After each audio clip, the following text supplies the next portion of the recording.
It's time for the Larry H. Miller Utah Summer Games at Southern Utah University in Cedar City. Register today to participate in the 40th anniversary season of a Utah sports tradition at utahsummergames.org. Participate in over 50 sports around the state. Then plan to join the opening ceremonies Friday, June 5th, presented by State Bank of Southern Utah. Register today to participate in the 40th anniversary season of the Larry H. Miller Utah Summer Games. The Jazz, the Mammoth, and the Utes, Cougars, and Aggies. When it comes to sports in Utah, we've got you covered. This is Scotty G and the coach, Tim LaCombe, presented by Mountain Land Supply on 97.5, the KSL Sports Zone. 97.5, the KSL Sports Zone. Hey, remember, the Zone and Beehive Mills are honoring people that impact youth sports in our communities. Nominate the youth sports volunteer you know for the Beehive Mills Hero of the Week at KSLSports.com/contest. Scott Gerard, the coach, Tim LaCombe.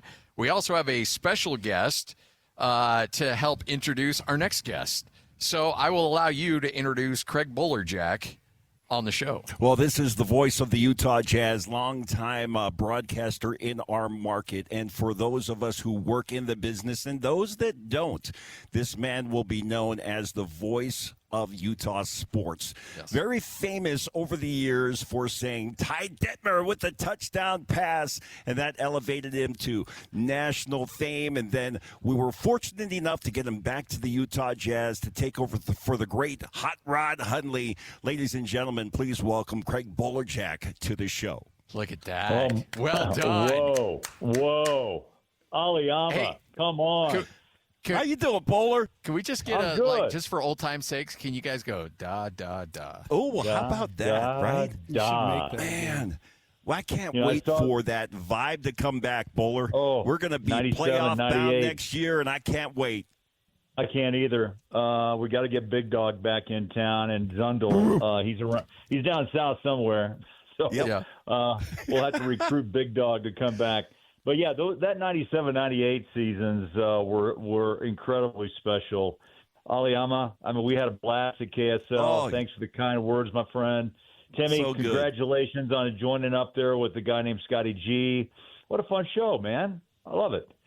Yeah, Lemma came by the dealership here at Tim Daly Nissan Southtown. We were chatting it up and knew you were coming on. So, hey, you know what? That's what Tim and I want to build. It's just like a bunch of dudes just sitting around talking sports. Yeah. Community, baby. Yeah. Build community. Yeah, community.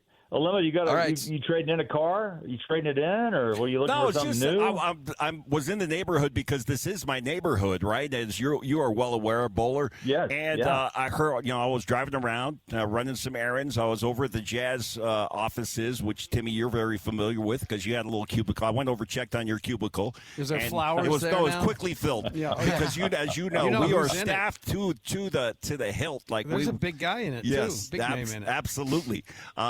By the famous last name, Hawes, Tyler Hawes, part of the Utah Jazz youth movement and the basketball program. But I was driving around, as I often do, listening to 1280 The Zone and KSL Sports Zone, and I heard that Bowler was coming on. I'm like, I wasn't sure, Bowler, if you were going to be here at Tim Daly Nissan and I could stop by and give you a hug.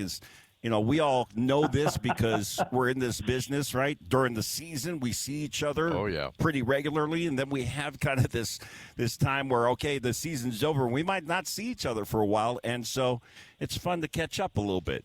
It is, yeah. It's that family within a family. I know it sounds corny, but I tell you, 7 months out of the year, that's kind of the way it is. And then we're on the road for 41, and these guys are back at the Delta Center. I talked to them through, IFB, and, we do the little mic, Alema, mic, just so they You there? Check. Check. And that's about it, man. Then we just go on our way, catch a flight, and rinse and repeat and do it again tomorrow. Yep. You know what was really cool, though, is the one road game I got to do, that game in Toronto, and just seeing, it's just rinse and repeat for these guys. It doesn't matter the city. They've got their method down, and it's like you've done it once or twice, Bowler, on those road games. Oh, yeah. I just finished up 21 years, which is amazing to me. Where did it go? Where did the time go? And, hopefully history repeats itself and the Jazz get back into position where we can be talking postseason play. Look what the Mammoth are doing in year 2. It's awesome. Tonight that place is going to rock in Game 3 at the Delta Center. So, sports, I mean, it kind of drives us all together. But, and the passion, it's real. Utah, I don't care if it's BYU, don't care if it's Aggies or Weber State. I mean, you got a passion, man. Follow it. And, that's what we're living right now again. It's great to see hockey make such an impact in a short period of time. And hopefully the Jazz, with what's to come, May 10th is a big day. That's draft lottery day. Yeah. And Utah already won the coin flip with Sacramento. So it's going to be a great summer to see how the rest of this roster is built out. I can't wait. Bowler, thank you for the kind words, and I'll echo those kind words right back at you. You see Craig Bolerjack, such a big deal, right? But people I've kind of drawn to in life are people that don't act like a big deal. And I caught that right from the beginning, and we formed a friendship, and it has been awesome getting to know you, Bowler. But what is what are you most excited about next year? Just the fact we're off Tank River? or just, I mean, there is a ton to be excited about, I guess. You tell me. I think that's number one, and I'm glad the league's going to discuss it more in May, from what I understand. I hope that goes through and they discuss, because the fans deserve, the best competition on a given night in the NBA, and no matter where you are, hockey, baseball, football, whatever it may be. NIL is another discussion point. But, for me, I think it's just to go into a game knowing that there's potential for a win every time you walk on the floor. And that's, again, not trying to go back to the time, but there was a time where, the 82 game was a badge of honor, to play 82.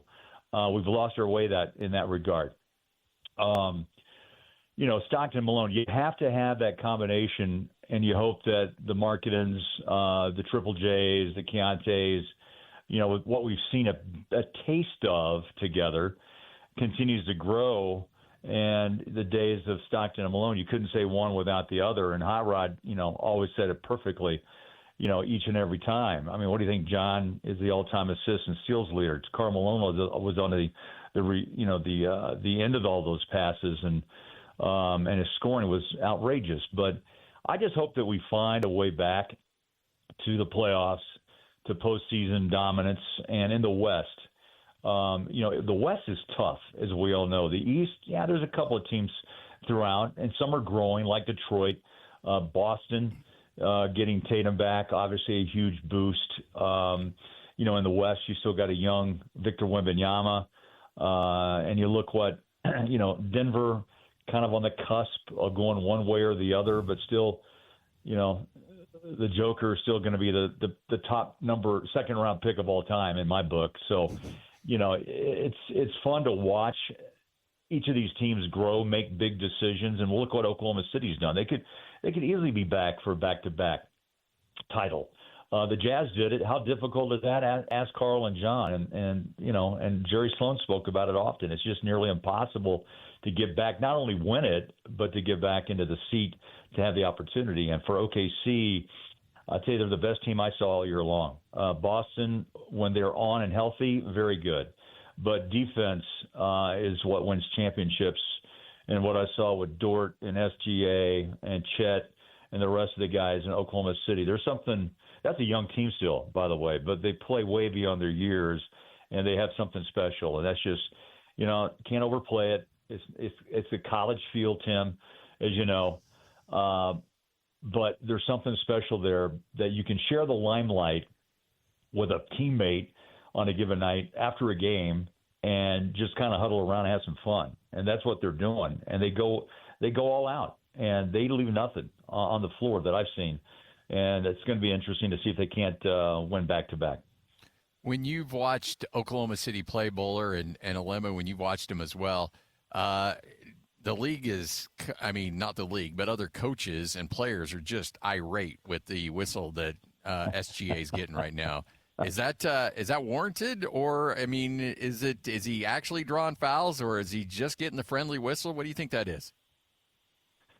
I think he's drawing fouls. Now, Bowler, I would say he's drawing fouls. The question is whether or not, do those need to be called consistently. There is an art of drawing that foul. Yeah. And there's a key James word. Harden has been able to do it, right, Bowler? And I think SGA right now is the guy that is leading the way in that regard. Now, does that get changed? And you have, air quotes, an SGA rule where, okay, that is no longer considered a foul, like the swipe through, those types of things.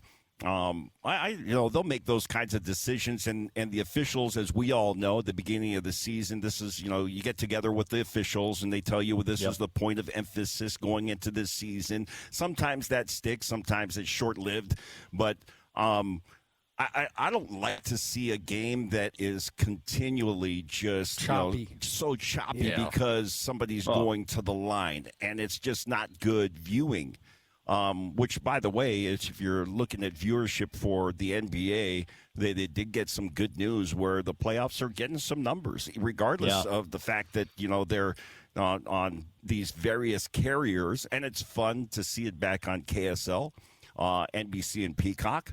For Bowler and I, there's a little, as we reminisce, it feels kind of right, yeah. Snapper Jones joined us on occasion. You remember those? That was a blast. Yep. Bill Walton. Could somebody get a rebound, please? Greg Gumbel, Hannah Storm. I mean, we were blessed to actually. We were right in the center of it, guys. That was so cool. Yeah. We could drag a camera in from the floor, and we were just kind of everywhere. And it was fun to bring it to the fans because we kind of brought it alive for the first time. And I'll always be thankful for that experience because those 2 years, there was nothing like it. And to even get, the network guys to come over and hang out, I got nothing to do. What do you guys want to do? So we'd sit there and they didn't. I don't have to catch a car till later. So they let the stadium clear out, the arena clear out, and come over and burn 10 minutes with us. But we had a good time, and the city was on fire, and I sense the need for that to come back. I think Mammoth hockey is starting to obviously burn right now with some playoff fever, and it's going to be great tonight at the arena. And love to see the Jazz hit the postseason once again. Will Hardy, he's going to be in his 5th year. It's time. It's time for Will to experience that and what he's done to develop patience, but also just he knows what's going down, and to be a part of it. I hope he gets to, with the rest of the Jazz fan base, to experience what it's like to be in the postseason and to feel good about the work you put in and the reward that comes with it. It's one thing, too, that I want to mention. I think that it goes overlooked, but one of the things that was a big question is how can a culture, a successful culture, how can that be put in place in the middle of losing so many games? Oh, that's great. Great the question. one thing I will say, and you guys see it, I'm around it, there's an expectation. There is a culture, and I think the farthest you have to look, if you just look at how the guys treat each other, that is a great indicator of culture. Because I had teams, we had great teams that were very talented, but we were not connected, and you could see it. Yeah. But with this team, the way they're hugging, the way they got a technical foul late in the season. Will has done a great job through a very tedious and tough time getting a culture in place that is ready to hit the ground and run next year. Yeah. I would agree 100%. Bowler, as we've watched it, I think, you're looking at and where your broadcast position is, which is right across top of the upper bowl, but across, midcourt, and you can see the Jazz bench. Some of my favorite shots on a broadcast are where we get a camera on the shot, then pans over to the bench, and you get the bench reaction. Tim, to your point, the great teams are the ones that can continue to stay connected during these hard times, and the Jazz have been able to do that. There is a sense in this locker room that is extremely connected. They care about each other. And we've talked so much about the development of Keontae George, and a lot of it, in my opinion, is as important as what he's been able to do on the court has been what he's been able to do with the younger players, that younger group, including Ace Bailey, who have gotten kind of a blueprint on how to adapt to the NBA. Because, Tim, as you know, you come out of Ace Bailey or even, we're talking about Keontae, their success when they're coming through the ranks as a young basketball player, they have very little understanding of losing. And your first year, when you come in and you lose, you only won 17 games out of 82 or 21 games out of 82. That's a shock to the system for a lot of these younger players. And so being able to understand, okay, how do I learn from that? How do I continue to develop in that? And, and to lose sometimes and be sitting on the bench and feeling like I can contribute, there's something I can do. I give so much credit to Will Hardy and his staff and their ability to continue to develop these guys when they're going through what is probably the most mentally taxing experience that they have had in their sports career. And Will Hardy has done a phenomenal job with that. Yeah. I got to imagine it's really difficult when you got like a guy like Ace Bailey, didn't play in the NCAA tournament, played probably 33, 34 games. So he's hitting that halfway point, and he's like, whoo, it's been a long season. And looks around like, hey, Rook, you got 41 more of these left. And you're like, wait, what? I'm not ready for this. And I got to imagine that's got to be tough on rookies to make that transition from, 32 to 36, 37 games to then all of a sudden playing 82. And that's just in your regular season. That doesn't count preseason and potentially postseason as well. There's an ability to try to, pace yourself, which I can't imagine is a lot easy for these guys. Well, Will Hardy says it best, and I think every coach in the league, there's basketball shape and then there's NBA playoff shape. And it's Timmy, this as a coach, I mean, you've got to push yourself to that next level to play on a given night 32, 36, 38 if you have to, and a high level. I think Keontae found that oh my moment where this year he wanted to be a leader. Did he know how? I don't think so, but he learned with help. I'm glad the Jazz had avenues for him to work and grow, and I think that's going to be important moving forward in the NBA.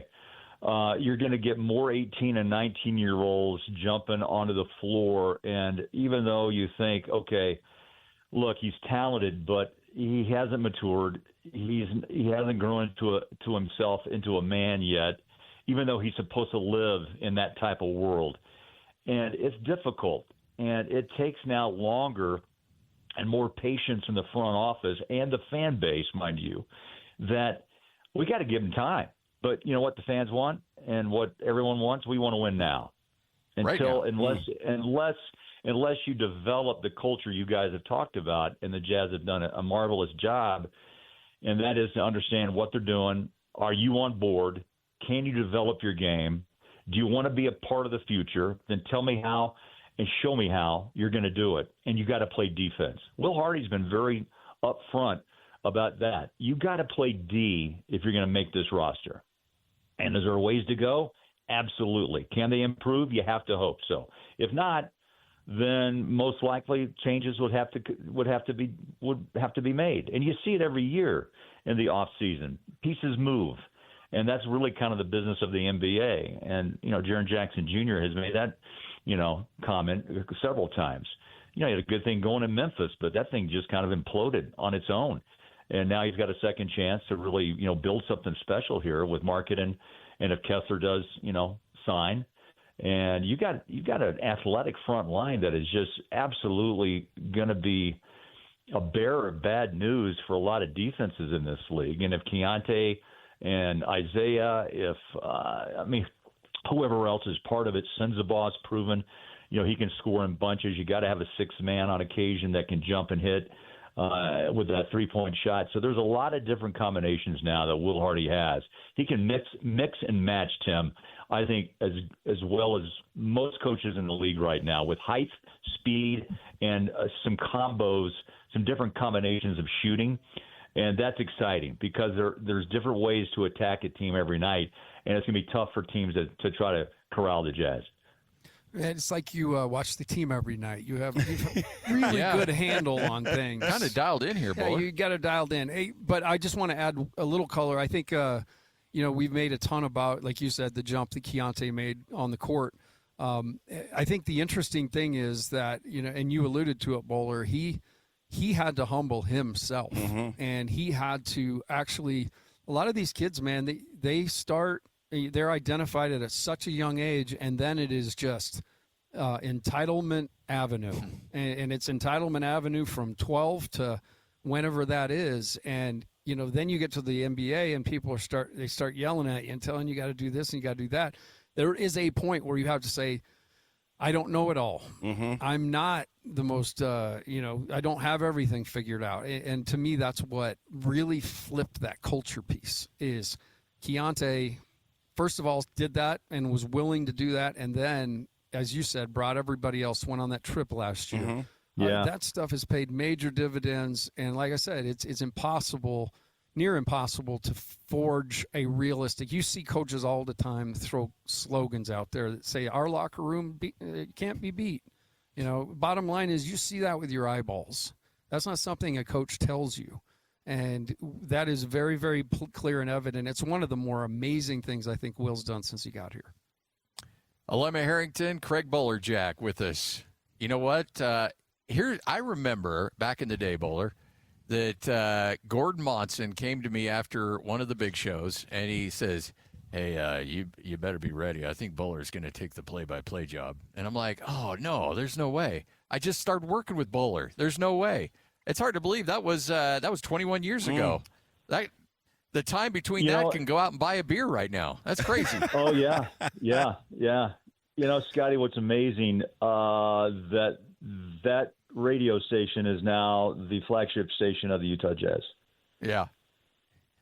After all those things about, I know, right? So you end up where you're supposed to end up, Bowler.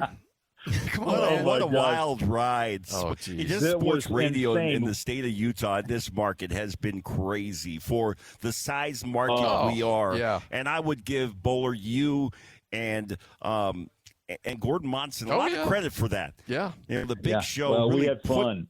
Put it on the map. You guys we had fun. Well, I will, and we also, had too. fun. And Scotty, man, we gave Scotty so much trouble. I mean, I'm surprised he's alive and well today. Honestly, the stories, that deserves at least a documentary. I don't know if it could ever air, but it deserves one. It'd be good. Okay, so Bowler, I'm gonna let you do what you did to me back in the day. Christian, who's back in studios producing, Lloyd's got the day off. So Christian, this is what Bowler would do to me. When we'd give away tickets. Normally it's caller number 12, but Bowler would come up with some crazy number that would have me stuck on the phone for an hour. Let's go with caller 1,652. I have got, how about this? Because we want people to work for these. Right now, we've got 2 lower bowl tickets to the Mammoth Golden Knight Game 4, the Monday game. Not tonight, but Game 4 coming up on Monday. Bowler, you get to set the stage. What's our caller? Let me see. What's Cooley's number? 99? Sure. 92, but I mean, we could go with maybe a single-digit guy too, if you want. No. Christian, sorry, pal. I think his number's number 1. Yeah. No, let's go caller 92. Oh yeah. Christian, this is a little bit of hazing. You know what's going to test your integrity here, Christian? There's going to be an HR. Hey, it's Bowler, man. You got to take it. I just got to do it. You started. He's a legend. Yeah, I can't say no. I grew up watching this guy on TV, so man. much fun. This is where we Bowler's had now so on much Entitlement fun. Avenue. He's on the back end of Entitlement Avenue. All right, I got to start answering the phone. I'm going to be busy, so no swearing. I can't dump. Look, we'll check back in about a half an hour from now. Yeah. It should be done. Well, it will be about to 16. Go get those tickets right now. Caller number 92, excuse me. Caller number 92, and you will have tickets to go see the Mammoth and the Golden Knights coming up. Game number 4. Not tonight, but game number 4. And these are lower bowl tickets. So call in and claim those tickets right now. Love you, Bowler. Bowler, you're the best, buddy. Hey, guys, we'll see you soon. Can't wait for lottery night. Can't wait for draft night. Can't wait for tonight. Let's I can't wait for call 92. Through. We better go. Yeah. I just want to know who that person is, and I'll call him up if I can. Yeah, there you go. And you also get a phone call from Bowler saying, "Hey, I'm Craig Bolerjack. Welcome to." Congratulations on being caller number 92. 801-575-ZONE. That's 801-575-ZONE. Man, it's cool to hang out with a couple legends. The best. Yeah. Well, for me, it's 3. Well, stop. No. True. Yeah, Brant's over there. All right. We'll wrap. We'll do a little sports roulette coming up next. This is 97.5, the EKSL Sports Zone. Make game day yours. Tickets, food and drinks, stats, and streaming. Everything you need is in the Utah Mammoth app. Download today and make game night easy. Download on both Android and iPhone. Toss